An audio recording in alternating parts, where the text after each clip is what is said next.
Bir heyet camisi bu. Şirvan Şahlar tarafından.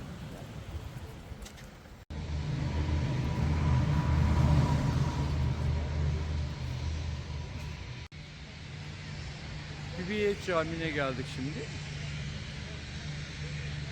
Hemen şöyle döndüğümüzde gayet güzel bir mimari.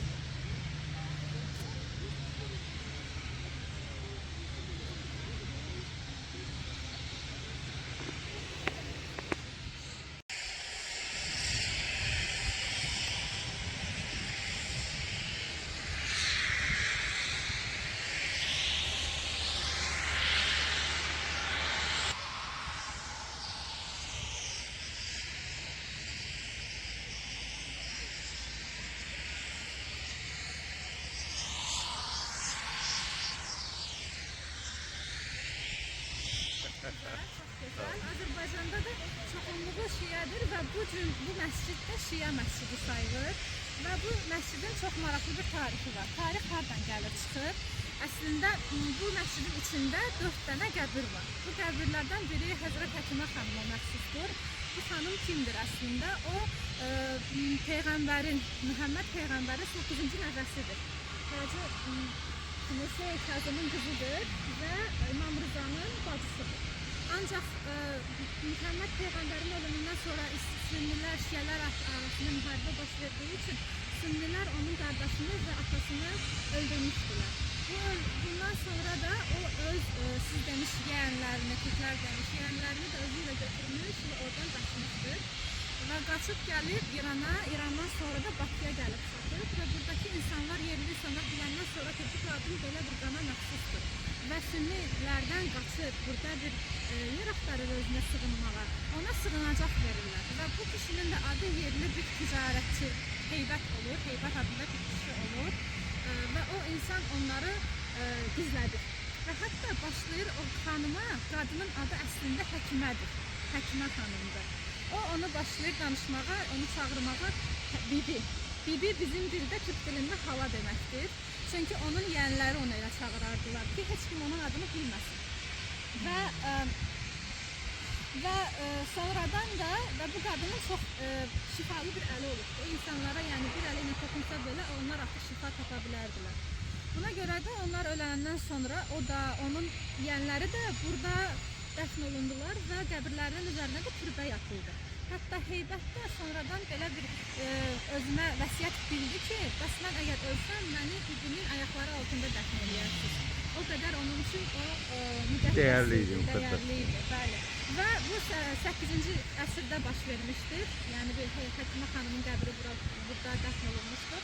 Və sonradan artıq 13-cü əsrdə Şirvanşahların dönəmində bu türbə inşa olmuş bu qəbirlərin üzərinə, çox da böyük deyildi o zamanlar və biz sonradan Sovyetlər Birliyinin daxilində olanda isə bu türbə əslində o da yıxılmışdı, məscid yıxılmışdı, birazca baxımsız vəziyyətdəydi.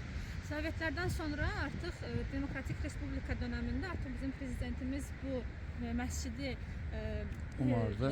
restore etdilər və daha böyük etdilər. İndi o daha böyükdür. Görə bilərsiniz bir tərəfdə biraz daha böyüdülmüş vəziyyətdə minarələr sizin qarşınızdadır. Bibi Heybət mi, Heydər mi?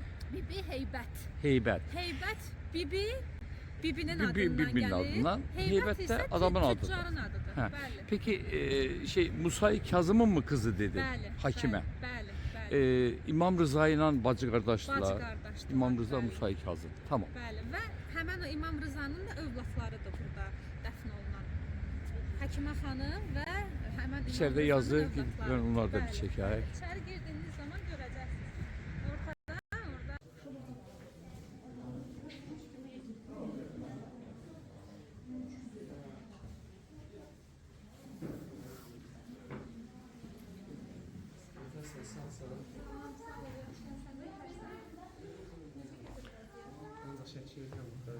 Senden komisyon kadar görüştüm. Nasıl çözüm olacak?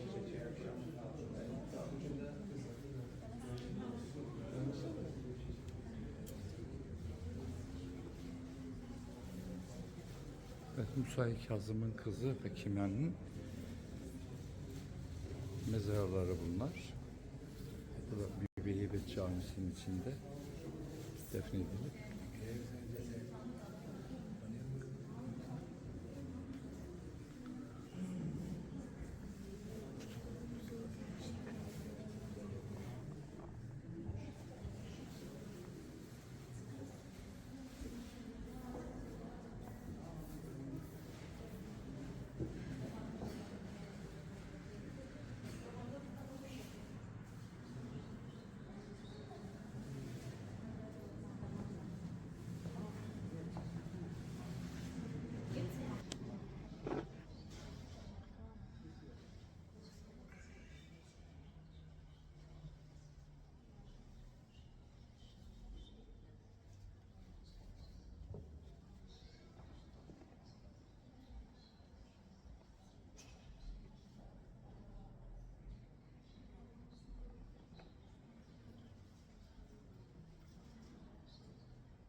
People still nowadays they visiting Iraq to visit his grave, and they memorize about him. And this stone also mostly comes from the Karbala. It's the earth supply from the Karbala. This is from Karbala. This is from Karbala. Yes. The people who are visiting, they take it with themselves, bring, and they can share it to others. Göster bir de ben. Evet. Bunu Mührü göstermek biliyorum. istəyirdim. Bu möhür əslində Şiə müsəlmanlar çox zaman bu möhürlə namaz qılarlar. Bunun əslində səbəbi, birinci səbəb odur ki, əslində Peyğəmbər də deyirlər ki, belə namaz qılarmış. Çünki torpaq çox qaynar olduğu üçün o daşdan istifadə edərmiş ki, onun alnı yanmasın. Və ikinci səbəb də budur ki, İmam Hüseynlə bağlıdır. Əslində bu daşın üzərində ərəb dilində Ya Hüseyn yazısı var, həkk olunub və onlar Hüseyni anarlar, Kərbəlanı anarlar və deyilənə görə, yəni bu daşlar da oradan gələr, insanlar orayı ziyarət edərlər və oradan bu daşları özləri ilə gətirərlər və bunu hər kəsə verərlər və namaz qılarkən də başlarını bu daşa qoyarlar. Toprak. Bu torpağa, bəli, Kərbəlada gələn torpağa. Aynen öyle. Bəli, bu torpaq o insanlar üçün çox mənalı daşıyır bu yüzden. Teşekkür ederim.